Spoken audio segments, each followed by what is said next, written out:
ہمارے سامنے جناب سید اخلاق حسین شرازی صاحب فضائل و مصائب محمد و آل محمد بیان فرمان دے. نعرہ تکبیر، نعرہ رسالت، نعرہ حیدری، حیدری، درود و محمد و آل محمد دی ذات پہ.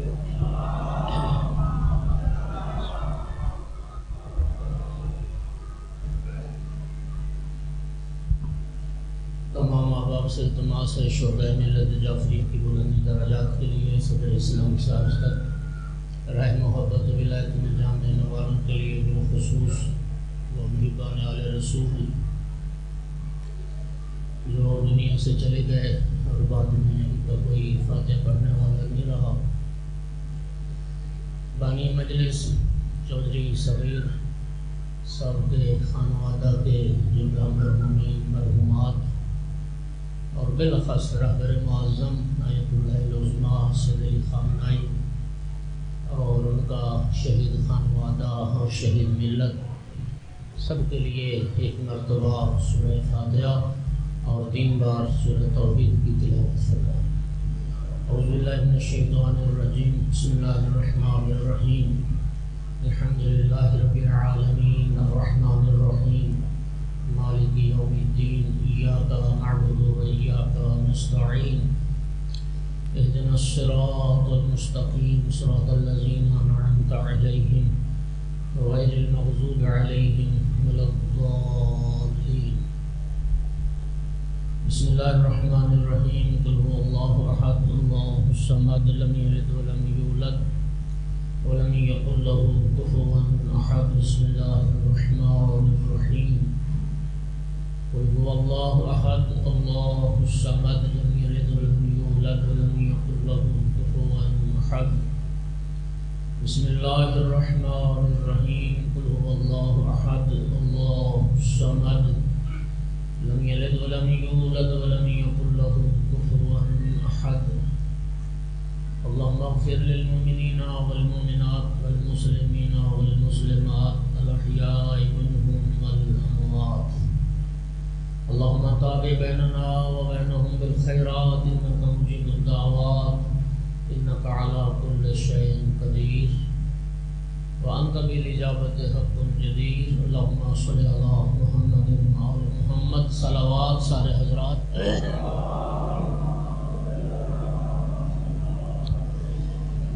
وارث اعلیٰ یوسف زہرا امام صاحب العصر علیہ السلام کے ظہور میں تعجیل کے لیے بھی بلند تر صلوات. اعوذ باللہ من الشیطان اللعین الرجیم، بسم اللہ الرحمن الرحیم، الحمد للہ رب العالمین والعاقبۃ للمتقین والجنۃ للمؤمنین والنار للمنافقین. الحمد للہ الذی جعلنا من المتمسکین بولایت علی بن ابی طالب واولادہ المعصومین.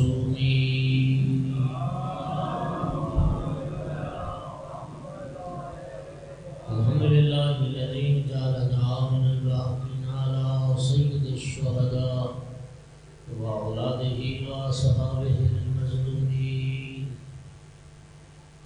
الصلاۃ والسلام والتحیۃ والاکرام علی رسولہ الکریم شفیع المذنبین انیس الغریبین ورحمۃ للعالمین. عنی العبد المؤید الرسول المصدق المحمود الاحمد المصطفى الامجد القاسم محمد.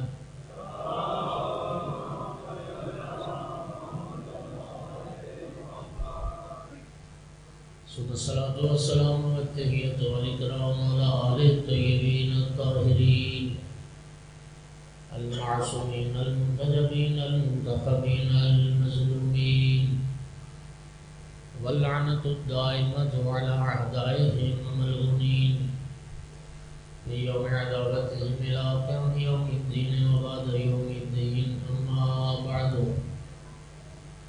فقال رسول اللہ صلی اللہ علیہ وآلہ وسلم یا علی انت وشیعتک هم الفائزون یوم القیامہ صلوات.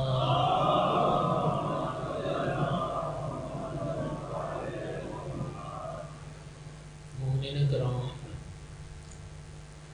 ہم مسلمان جتنا جتنا رسول اللہ کے زمانے سے دور ہوتے گئے اتنا اتنا فرقوں میں تقسیم ہوتے گئے، اتنے زیادہ فرقے بنتے گئے جتنا ہمارا سفر دور ہوتا گیا. ہم اگر آج یہاں سے واپس چلنا شروع کریں تو رسول اللہ کے دور میں جب پہنچیں گے تو سارے فرقے ختم ہو جائیں گے. توجہ ہے سر؟ میں مثال کے طور پر عرض کرنے لگا ہوں. مولانا احمد رضا خان بریلوی، ان سے پہلے اللہ کی کائنات میں کوئی بریلوی نہیں تھا. بولو یار. مولانا احمد رضا خان بریلوی کے جو پیروکار ہیں وہی بریلوی کہلائے. تو جب خود مولانا احمد رضا خان ہی نہیں تھے تو بریلوی بھی. اسی طرح دیوبند انڈیا میں شہر ہے جہاں پہ ایک مدرسہ علمیہ قائم ہوا. وہاں سے جو لوگ فارغ التحصیل ہوئے اور وہاں کے جب افکار اور نظریات اور عقائد لوگوں نے اختیار کیے وہ دیوبندی کہلائے. تو جب دیوبند کا یہ مدرسہ ہی نہیں تھا تو کائنات میں کوئی دیوبندی بھی.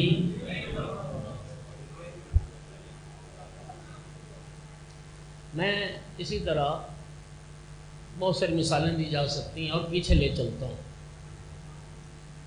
نعمان بن ثابت سے پہلے، امام ابو حنیفہ سے پہلے کائنات میں کوئی حنفی نہیں تھا. بولو یار. میں صرف ایک بات سمجھانا چاہ رہا ہوں، کوئی حنفی، جب ابو حنیفہ ہی نہیں تھے تو حنفی کہاں تھے؟ امام مالک سے پہلے دنیا میں کوئی مالکی نہیں تھا. محمد بن ادریس سے شافعی سے پہلے دنیا میں کوئی شافعی نہیں تھا. احمد بن حنبل سے پہلے کوئی دنیا میں حنبلی نہیں تھا. اور پیچھے لے چلتا ہوں، آپ کو کربلا تک لے چلتا ہوں. جب کربلا میں پہنچیں گے وہ ایک صوفی برکت علی گزرے ہیں، جانتے ہیں ان کا نام سنا ہوا؟ فیصل آباد میں سمندری روڈ پہ ان کا مزار مبارک ہے اور بڑے ان کے مرید ہیں. پاکستان میں نہیں پوری دنیا میں ان سے عقیدت رکھنے والے بڑے ہیں. یقین کریں مجھے نا ان کی دو باتیں اتنی مجھے لطف آیا نا سن کے. ان سے کسی نے پوچھا کہ پیر صاحب آپ شیعہ ہیں یا سنی؟ انہوں نے فرمایا کہ امام حسین علیہ السلام کی شہادت کے بعد پوری دنیا میں صرف دو ہی فرقے ہیں، یا حسینی ہیں یا یزیدی ہیں. کربلا کے بعد پوری دنیا میں صرف دو ہی فرقے ہیں، یا حسینی یا یزیدی. اور کہنے لگے میں الحمدللہ حسینی ہوں، میں حسینی. اگلی بات انہوں نے بڑی خوبصورت کی، فرمانے لگے فرزند رسول کے غم سے فرصت ملے گی تو پھر سوچوں گا میں نے کس فرقے میں جانا ہے.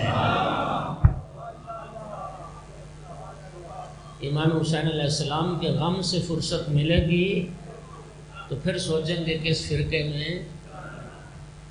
اور یقین کیجئے آج میڈیا کا دور ہے، ہر فرقے میں یزیدی بھی ہیں، حسینی بھی.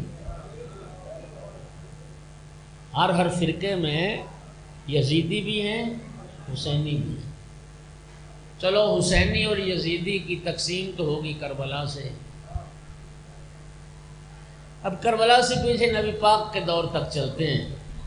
شیعہ بیٹھے ہو، سنی بیٹھے ہو، ایک شیعہ مکتب کا طالب علم سمجھ کہ میری بات ٹھکرا نہ دینا، تھوڑی سی تحقیق کی بھی زحمت کر لیں۔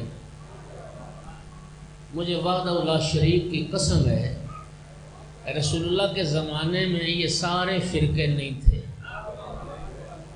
ان میں سے کوئی فرقہ نبی پاک کے زمانے میں، لیکن رب کعبہ کی قسم شیعہ یعنی علی رسول اللہ کے زمانے میں تھے۔ اگر اہل سنت علماء، مفسرین، محدثین نے یہ تائید اور تصدیق نہ کی ہو تو میں مجرم ہوں۔ سب نے لکھا کہ نبی پاک کے دور میں ایک جماعت تھی، صحابہ کرام کی جماعت تھی، جنہیں شیعہ یعنی علی کہہ کے پکارا جاتا تھا۔ اور بھائیو، باقی جتنے فرقے ہیں، کوئی رسول اللہ کے 150 سال بعد آیا، کوئی 200 سال بعد آیا، کوئی 300 سال بعد آیا، کوئی 1000 سال بعد آیا، لیکن شیعہ یعنی علی یعنی مولا علی کا گروہ۔ شیعہ علی کا معنی آسان معنی کیا بنتا ہے؟ مولا علی کا گروہ۔ یہ مولا علی کے شیعہ رسول اللہ کے زمانے میں تھے۔ اور مومنین کرام، شیعہ اتنا مبارک لفظ ہے، شیعہ اتنا متبرک لفظ ہے، اتنا پاکیزہ لفظ ہے کہ یہ لفظ قرآن میں بھی آیا ہے اور یہ لفظ حدیث میں بھی آیا ہے۔ توجہ، میں نے کیوں کہا کہ یہ بڑا مبارک لفظ ہے؟ اس لیے اللہ تعالیٰ نے اپنے پیارے خلیل ابراہیم کو بھی لفظ شیعہ سے ہی یاد کیا ہے۔ وَإِنَّ مِن شِيعَتِهِ لَإِبْرَاهِيمَ۔ چلو یہ آپ تفاسیر کی طرف رجوع کریں، ابراہیم کس کے شیعہ تھے؟ لیکن تھے تو شیعہ۔ قرآن کہہ رہا ابراہیم شیعہ تھے، تو اللہ پاک جس لفظ سے اپنے خلیل کو یاد کرے وہ لفظ انتہائی پاکیزہ، انتہائی متبرک، مقدس، مبارک لفظ۔ اور یہ لفظ اس لیے بھی بابرکت اور مبارک ہے کہ نبی کریم صلی اللہ علیہ وآلہ وسلم نے قیامت کے دن کامیاب ہونے والوں کو بھی لفظ شیعہ سے ہی یاد کیا۔ اس لیے میں نے کہا شیعہ کوئی اسلام میں، تشیع کوئی اسلام میں اجنبی پودا نہیں ہے۔ تشیع کی تاریخ اتنی پرانی جتنی اسلام کی تاریخ پرانی۔ نبی کریم کے زمانے میں شیعہ تھے، اور یہ حدیث مبارک جس کو میں نے سرنامہ کلام قرار دیا، اگر اہل سنت کے محدثین نے اس حدیث کو نہ لکھا ہو، اس کو معتبر نہ جاننا ہو، اس کو مستند نہ ماننا ہو، تو میں مجرم ہوں۔ ہندوستان میں تشیع کی رد میں کتاب لکھی گئی تحفہ اثنا عشری، تحفہ اثنا عشریات، تو صاحب تحفہ نے اپنے اس تحفہ میں نبی کریم کے اس حدیث مبارک کو ذکر کیا اور لکھا کہ رسول اللہ کی معتبر اور صحیح اور سچی حدیث ہے، یا علی انت و شیعتک هم الفائزون یوم القیامہ۔ رسول اللہ نے فرمایا یا علی قیامت کے دن آپ بھی کامیاب ہیں، آپ کے شیعہ بھی کامیاب۔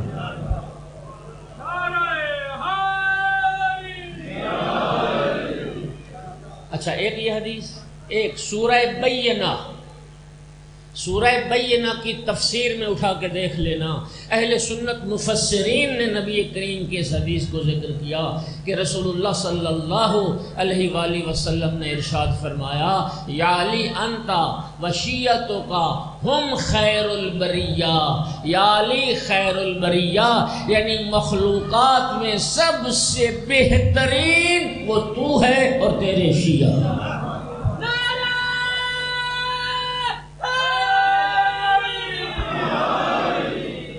سلامت رہیے، اللہ کریم جزائے خیر عطا فرمائے۔ مومنین کرام، شیعہ بھی عربی کی لفظ ہے، امام بھی عربی کی لفظ ہے۔ دیکھیے دنیا میں امام بہت سارے ہیں، عربی میں آگے آگے چلنے والے کو امام کہتے ہیں، پیچھے پیچھے چلنے والے کو شیعہ کہتے ہیں۔ تو امام بھی بہت سارے ہیں اور شیعہ بھی۔ اللہ تعالیٰ قرآن مجید میں فرماتا ہے وَمِنْهُمْ أَئِمَّةٌ يَدْعُونَ إِلَى النَّارِ، ایسے امام بھی ہیں جو لوگوں کو جہنم کی طرف بلاتے ہیں۔ جہنم کی دعوت دینے والے امام بھی۔ جناب ختمی مرتبت نے حضرت عمار یاسر کو خطاب کر کے فرمایا تھا نا، یا عمار تجھے ایک باغی گروہ قتل کرے گا، تو ان کو جنت کی طرف بلائے گا، وہ لوگوں کو جہنم کی طرف بلائے گا۔ توجہ ہو رہی ہے؟ تو جہنم کی طرف بلانے والے بھی امام۔ فقاتلوا ائمۃ الکفر، ایک مقام پہ فرمایا کفر کے اماموں کو قتل کر ڈالو۔ اس کا معنی یہ ہوا کہ کفر کے بھی امام ہیں۔ سامعین گرامی، سرکار کی اس حدیث نے واضح کیا کہ قیامت کے دن نہ ہر امام کامیاب ہے نہ ہر شیعہ کامیاب۔ کامیاب امام علی ابن ابی طالب علیہ السلام، اور کامیاب شیعہ وہ ہے جو مولا علی کا شیعہ۔ صلوات پڑھ دو محمد والے۔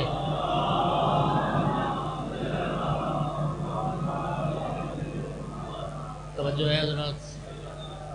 اچھا، جو ہمیں نماز پڑھاتا ہے وہ بھی امام کہلاتا ہے۔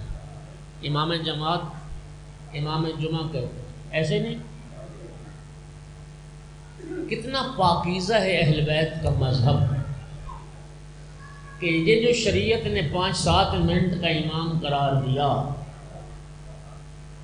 مومنین کرام ہر کسی کو امام جماعت نہیں بنا سکتے، امام جماعت کی بھی شرائط ہیں۔ توجہ ہے؟ پہلی شرط یہ ہے، کتنا پاکیزہ ہے مذہب، پہلی شرط یہ ہے کہ وہ حرام زادہ نہ ہو۔ مذہب اہل بیت میں تو حرام زادہ امام جماعت نہیں ہو سکتا بھائی، حلال زادہ ہو پہلی شرط، عادل ہو دوسری شرط، عدالت۔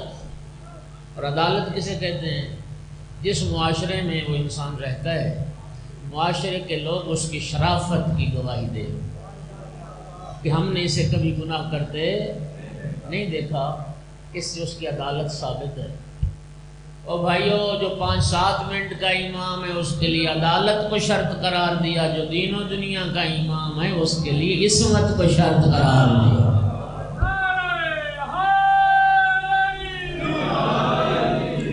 باقی بھی شرائط، میں جس چیز کی طرف توجہ دلانا چاہتا ہوں وہ یہ ہے کہ شریعت نے جسے 5-7 منٹ کا امام قرار دیا، اس امام سے نہ آپ آگے بڑھ سکتے ہیں نہ بہت پیچھے رہ سکتے ہیں۔ آپ مجھے بتائیں، آپ امام کی ابتدا میں نماز پڑھ رہے ہیں اور ہر فعل عمدن امام سے پہلے کرتے جائیں، نماز ہو جائے گی؟ امام نے تکبیرۃ الاحرام نہیں کہی، آپ پہلے کہیں۔ امام رکوع میں نہیں گئے، آپ پہلے رکوع میں۔ امام سجدے میں نہیں گئے، آپ پہلے سجدے میں، تو نماز باطل ہے۔ اور اگر بہت پیچھے رہ جائیں، امام سجدے میں چلا گیا، آپ ابھی قیام میں کھڑے رہ گئے، امام کی دوسری رکعت اور آپ پہلی میں رکعت، تو تب بھی نماز، جوانوں غور کیجئے گا میرے بھائیو، شریعت جسے 5-7 منٹ کا امام قرار دیتی ہے، جب اس کی مخالفت سے عمل ہو جائے باطل، تو جو دین و دنیا کا امام ہے اس کی مخالفت کر کے جنت کیسے ملے گی؟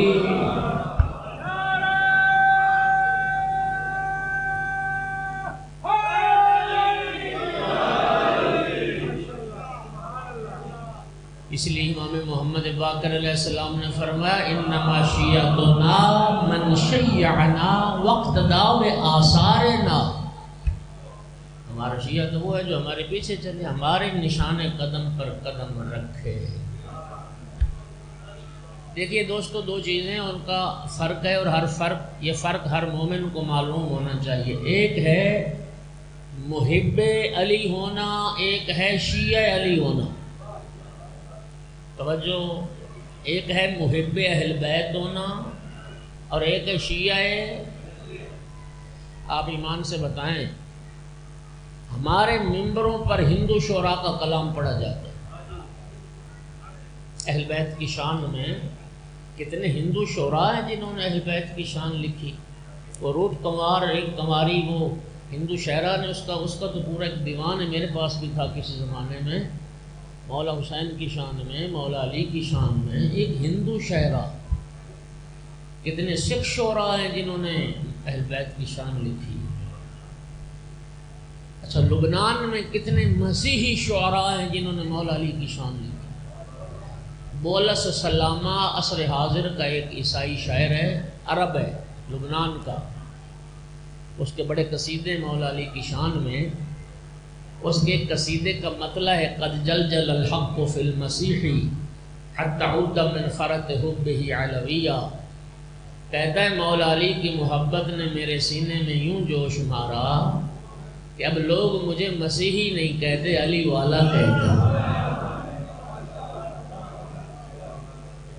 اہل بیت سے تو غیر مسلم پیار کرتے ہیں بھائی۔ اربعین پہ ہر سال دیکھتے نہیں ہو کہ کربلا میں ہندو جاتے ہیں، عیسائی جاتے ہیں، ان کے پادری جاتے ہیں۔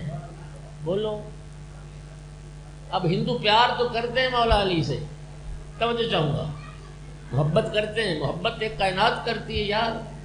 ہر مسلمان محبت نہیں کرتا، غیر مسلم محبت کر رہے ہیں بھائیو۔ لیکن مجھے یہ بتائیں، ہندو جو پیار کرتے ہیں مولا علی سے،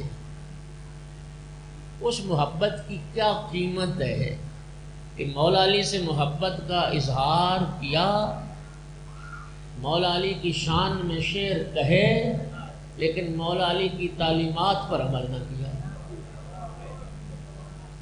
او بھائیو، اگر سچا پیار ہوتا تو پھر یہ بت پرستی کرتے۔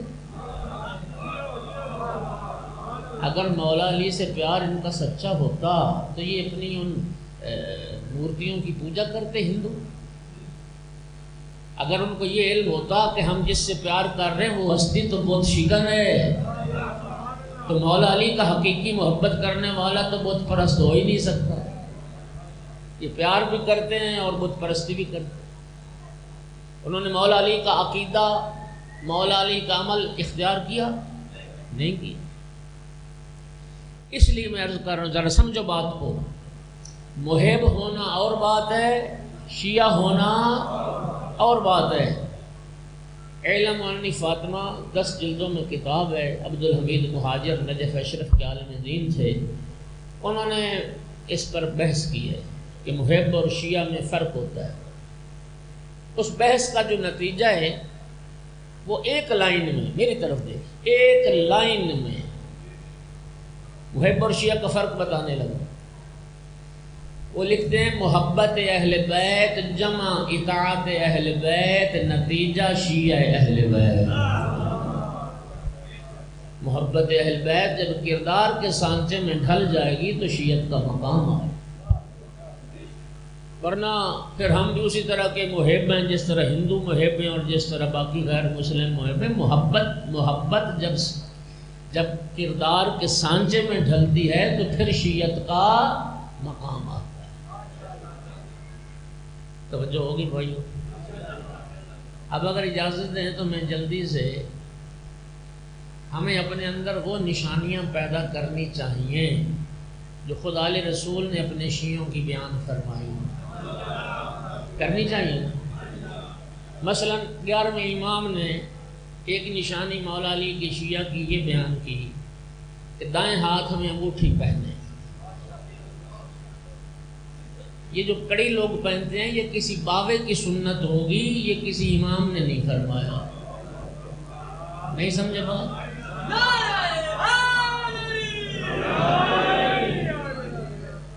وہ میں عرض کر رہا ہوں کہ اگر ہمارے ائمہ نے فرمایا ہوتا تو پھر الحمدللہ ہم بھی پہنتے، اور پھر پہننا چاہیے تھا۔ یہ کسی امام کا تو فرمان ہے نہیں، امام نے فرمایا کہ دائیں ہاتھ میں انگوٹھی پہنو، اور انگوٹھی سونے کی نہیں ہونی چاہیے، کیونکہ فقہ جعفری میں سونا مرد کے لیے حرام ہے، مرد کے لیے سونا پہننا انگوٹھی ہو, کوئی چین ہو, لاکٹ ہو, گھڑی ہو, کوئی چیز مرد کے لیے سونا, چاندی کی انگوٹھی دائیں ہاتھ میں, یہ شیعہ علی کی نشانی ہے. اچھا, اب ہمارے معاشرے میں کیا ہے, جب جوان کی شادی ہوتی ہے تو پہلی شادی کے موقع پر ہی سونے کی انگوٹھی سسرال والے جوان کو پہناتے ہیں. بولو ادھر رواج ہے یا نہیں ہے؟ نا, چلو شکر ہے رواج ہے. ہاں او بھائیو, میرا سوال آپ سے ہے جو محبان اہل بیت تشریف فرما. او بھائی, جب مذہب اہل بیت میں, اسلام میں, پیغمبر کی شریعت میں مرد کے لیے سونا پہننا ہی حرام ہے, تو پھر کیوں اپنے اس ایک وہ جو نیا سفر زندگی کا اس کو حرام میں مبتلا کر کے اور آغاز کر رہے ہو کہ یاد رکھیے سونا پہننا حرام بھی ہے اور سونا پہن کے نماز باطل بھی ہے. نہیں ہاں جی, وہ ہمارے ایک بھائی نے بڑی اچھی بات کی تھی. انہوں نے کہا جو حال ہے نا ہمارا شادیوں کا, اس میں صرف تاریخ ہی نیک ڈھونڈتے ہیں. ہاں جی, سعد تاریخ کہ جی بیٹی اور بیٹے کی شادی ہے تو کوئی مبارک تاریخ ڈائری سے جنتری سے ڈھونڈ کے دیں, تاریخ مبارک رکھنی ہے, باقی سارے فعل حرام کرنے ہیں. ایک نیک تاریخ ڈھونڈ کے نا سارے فعل حرام.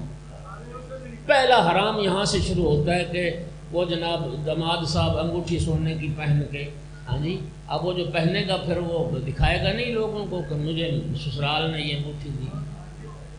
اور بھائی تیری نئی زندگی کا آغاز ہو رہا ہے, وہ وہی فعل حرام سے رہا ہے, وہ فعل حرام سے رہا. کیوں نہیں اس ختم کرتے اس باطل رسم کو, اس گناہ والی رسم کو؟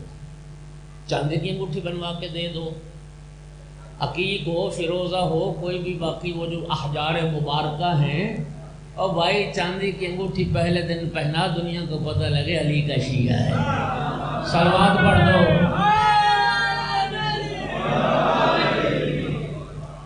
انگوٹھی سونے کی, مجمع مخلوط, مرد عورتوں کے گیدرنگ اکٹھی, اور عورتوں نے میک اپ کیا ہوا, میری بیٹی بھی, میری بیوی بھی, میری بہن بھی. عسکری صاحب سے میں نے نا فون پہ پھر معذرت کرنی ہے, پھر ان کو میں نے نا بتانا ہے کہ میں نے کیوں جلدی کی ہے. دیکھیں یہ ہیں بحر المصائب, ہے نا, ان کا حوالہ مصائب کا ہے نا. تو میں نے بھی یہی کہا کہ آپ الحمدللہ بحر المصائب ہیں, تو آپ ذرا آخر میں پڑھیں, مجلس کا اختتام اچھا ہو جائے گا. ہم تو بے سرے لوگ ہیں بھائی, تو یہ سر والوں کا پھر ایڈوانٹیج تو ہے نا. تو چلو کوئی نہیں, انشاءاللہ راضی کر لیں گے. ہمارے عزیز ہیں, اللہ ان کو اور عزت بخت بلند کرے ان کا. اچھا, میں یقین کریں, میں نا وہاں سے پتہ کر کے آیا ہوں. اب یہ ڈرائیور پہ چڑھائی نہ کر دیں کہ اس نے کیوں بتایا. تو میں نے اس سے پوچھا کہ اگلا پروگرام کیا ہے. انہوں نے کہا جی خمسہ چل رہا ہے پنڈ دادن خان. میں نے کہا پڑھنا کس وقت ہے؟ رات کو. میں نے کہا پھر کیا مشکل ہے, اس لیے میں آ گیا. صلوات پڑھو سارے حضرات.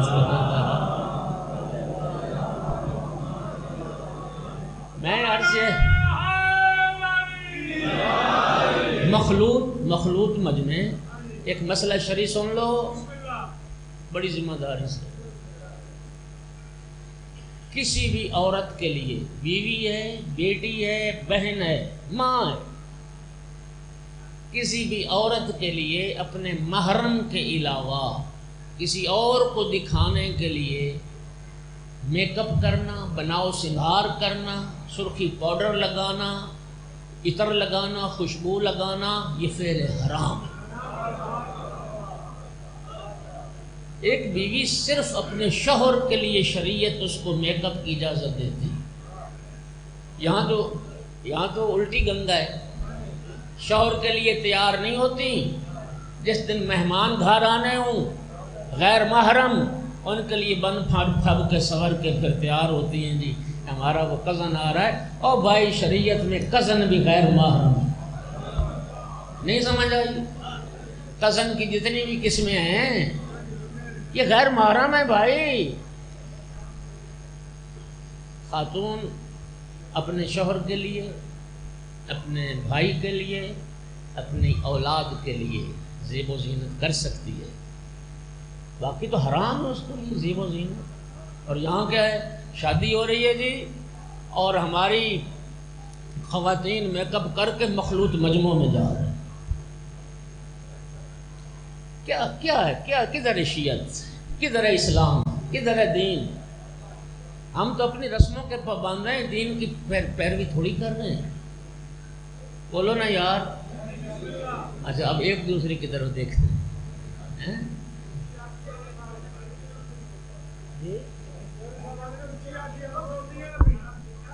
جی میں تو اسپیکر میں کہہ رہا ہوں، میں کوئی اسپیکر سے منہ ہٹا کے بات تھوڑی کر رہا ہوں. ہاں جی، وہ میری ماں بہنوں بیٹیوں، اپنی عزت کی، اپنی ناموس کی، اپنی پاک دامنی کی، اپنے شرف کی، اپنے تقدس کی حفاظت کرو. رب نے تمہیں یہ عزت بخشی ہے. اللہ نے مستور بنایا، اور مستور کہتے ہی اسی کو عربی میں جو چھپی ہوتی ہے. ایک صلوات پڑھ دو سارے.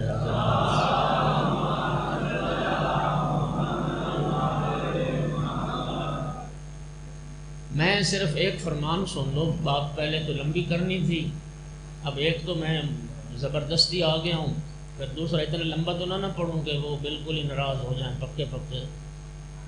تو اگر اجازت ہو تو میں ایک حدیث مبارک جس میں امام صادق علیہ السلام نے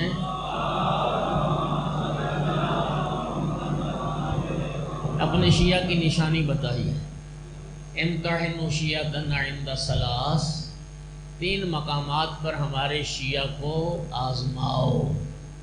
پہلا موقع عند مواقیت الصلوات، وقت نماز داخل ہو اور وہ نماز کی پابندی کرے تو ہمارا شیعہ ہے. جو نمازی نہیں نا وہ ہمارا شیعہ.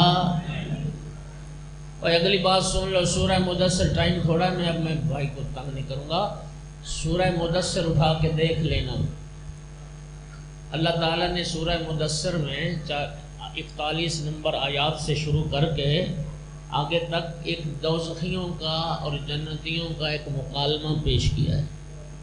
سورہ مدثر دیکھیے گا ضرور. جنتی جنت میں پہنچ گئے، جہنمی جہنم میں پہنچ گئے. جنتی جہنمیوں سے پوچھ رہے ہیں، وہ ماحول ایسا ہوگا کہ جنت والے جہنم میں جلنے والوں کو دیکھ بھی رہے ہوں گے، پہچان بھی رہے ہوں گے، اور جہنمی جنتیوں کو دیکھ رہے ہوں گے. بولو اور یار وہ تو خیر پتہ نہیں کیا رب کا نظام ہوگا. آپ ابھی یہاں بیٹھ کے وہ امریکہ بات نہیں کر لیتے؟ بولو دنیا کے ہر خطے میں بات نہیں ہو جاتی؟ تو وہ جنتی جہنمیوں سے کہیں گے ما سلککم فی سقر، تمہیں کون سا عمل جہنم میں لے کے آئے، تم جہنم میں کیوں گئے ہو؟ وہ کہیں گے 4 جرم تھے ہمارے، 4. پہلا جرم یہ ہے لم نکو من المصلین، ہم نماز نہیں پڑھتے تھے. اور میں علم علماء دوست لوگ بیٹھے بڑی دیانتداری سے اور علمی باریک بات کرنے لگا ہوں. کانا یکونو باب سے لم نکو کا یہ معنی نہیں ہے. لم نکو مسلین کا معنی یہ بنتا ہے کہ جو لوگ، کچھ لوگ نماز پڑھتے ہیں لیکن وہ اپنی مرضی کی پڑھتے ہیں. کبھی دل کیا تو پڑھ لی، دل نہ کیا تو نہ پڑھی. کبھی فجر پڑھ لی تو زور اثر گئی، مغرب پڑھ لی تو عشاء کی گئی، مغرب عشاء پڑھ لی تو فجر کی گئی. کبھی دل کیا تو پڑھ لی، دل کیا تو نہ پڑھی. یہ رب والی نماز تو نہ ہوئی نا، یہ تو تیری من پسند ہے. جو تیرا دل کرے پڑھے، جو تیرا دل نہ کرے نہ پڑھے. رب کریم نے تو ہر روز 5 وقت کی نماز فرض کی، ہر روز. اور فرض منافق پر ہے ہی نہیں، مومن پر. صلوات پڑھو سارے.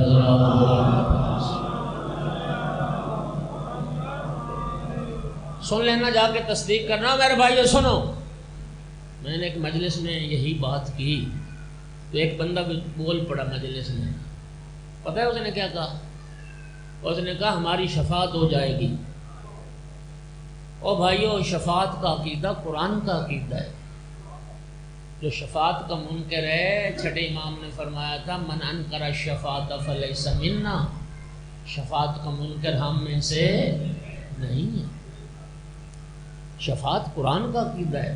جو حضرات مدینہ مشرف ہوئے ریاض الجنہ سے جب نکلتے ہیں اور سرکار کی قبر اطہر کی طرف چلتے ہیں، ایک محرابی، وہ 2-3 محرابی دروازے وہاں بنے ہوئے، ایک محرابی دروازے پر پیتل کے جلی حروف میں نبی کریم کی حدیث مبارک لکھی ہوئی ہے، قال النبی صلی اللہ علیہ وآلہ وسلم انما ادخرت شفاعتی لأہل القبائر من امتی، سرکار نے فرمایا میں نے اپنی شفاعت کو ذخیرہ کر رکھا ہے امت کے ان افراد کے لیے جن سے کبیرہ گناہ سرزد ہوتے ہیں۔ اور شفاعت گناہگار کے لیے اس میں شک کی کوئی نہیں، اور ہمارے پلے شہی کوئی نہیں، خدا کی قسم یہ اس کی رحمت اور محمد و آل محمد کی شفاعت پر امید ہے۔ سنو میری بات، سنو سامنے گرامی، گناہگار کے لیے شفاعت ہے، لیکن میں یہ کہتا ہوں ذرا سورہ مدثر کو پڑھ لینا۔ وہ کہتے ہیں ہمارے 4 جرم تھے جس کی وجہ سے اللہ نے ہمیں جہنم میں ڈالا۔ پہلا جرم یہ تھا کہ ہم باقاعدہ نماز نہیں پڑھتے تھے، توجہ چاہ رہا ہوں۔ اور جب اس نے کہا نا کہ ہماری شفاعت ہو جائے گی، میں نے کہا ان آیات کے بعد اگلی جو آیت قرآن میں ہے فما تنفعہم شفاعت الشافعین، اللہ فرما رہا ہے بے نماز کو تو شفاعت کرنے والوں کی شفاعت نصیب ہی نہیں ہوگی۔ او بھائیو سن لو، بے نماز کے لیے شفاعت نہیں ہے۔ امام صادق علیہ السلام کی شہادت، زہر مل گیا، امام بستر شہادت پر تھے اور امام تڑپ رہے تھے۔ آخری بات جو امام صادق علیہ السلام نے کی، فرمایا میرے تمام عزیز و اقارب کو اکٹھا کرو، اور آخری بات جس کے بعد آقا کی روح پرواز کر گئی وہ یہی تھی، لا تنالوا شفاعتنا من استخف بالصلاۃ، جو نماز کو حقیر جانے گا اس کو ہماری شفاعت نصیب نہیں۔ اب تیری مرضی ہے، پابندی نماز کی کاریہ نہ کر۔ قرآن نے بھی کہہ دیا بے نماز کی شفاعت نہیں ہے، اور آل محمد جو وارثان قرآن ہیں انہوں نے بھی کہہ دیا کہ بے نماز کی شفاعت۔ محمد تک آنے والی ہماری نسلوں کو نمازی بنائے۔ صرف 2 جملے ذکر مصیبت کے، طالب دعا۔ جنگ خیبر یہودیوں کے ساتھ جنگ تھی، اور خیبر میں جو یہودی رہتے تھے ان کا سردار تھا حیی بن اخطب۔ حیی بن اخطب، جتنے یہودی پہلوان تھے خیبر میں یہ سارے مولا امیر المومنین کے ہاتھوں واصل جہنم ہوئے۔ یہ مر بنتر حارث، اور یہ 2-4 یہودی نہیں مرے، 950 یہودی قتل ہوا خیبر میں۔ امیر المومنین خیبر کے فاتح ٹھہرے، یہودی مرد مارے گئے، عورتیں قید کر لی گئیں، اسیر بنا لی گئی۔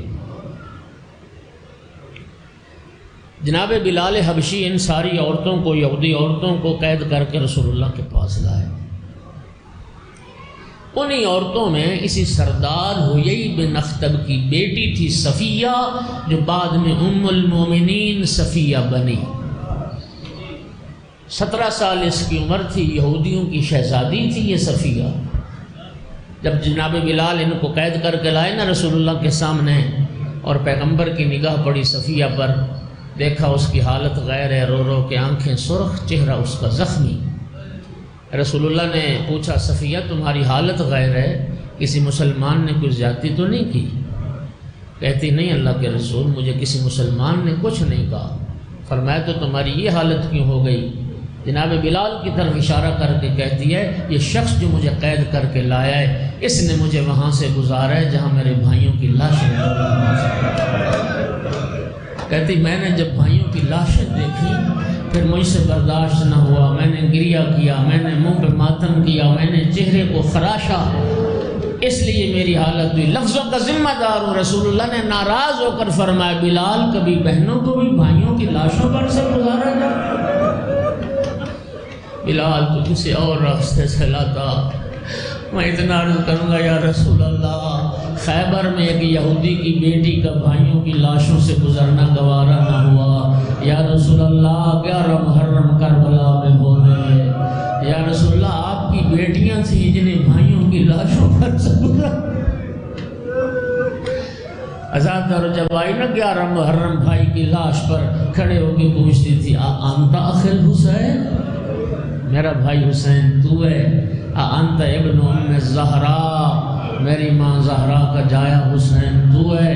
آزادار رخ پھر گیا مدینہ کی طرف، نانا کو خطاب کر کے کہتی تھی یا جدہ صلی علیکہ ملائکۃ السماء، نانا آپ پہ تو آسمان کے فرشتے درود پڑھتے تھے، ھذا حسین بالعراء، نانا یہ آپ کا حسین ہے جو خاک کربلا پر موجود، مقطع الاعضاء جس کے اعضاء قطع کر دیے گئے، مسلوب الامامت والردا جس کا لباس لوٹ کے لے گئے۔ پھر دو درد بھرے بیان کیے، یا جدہ ذریتوں کا مقتلہ و نسلوں کا ضائع، نانا آپ کی اولاد کو بے دردی سے قتل کر دیا گیا، آپ کی نسل کو برباد کر دیا گیا۔ اور درد بھرا بیان کیا، یا جدہ بناتوں کا سبایا، نانا دیکھ تیری بیٹیوں کے ہاتھوں میں رسیاں پہنا دی گئی، تمہاری بیٹیوں کو قیدی بنا لیا گیا، کوچا بکوچا دیار بدیار، الا لعنت اللہ علی القوم الظالمین وسیعلم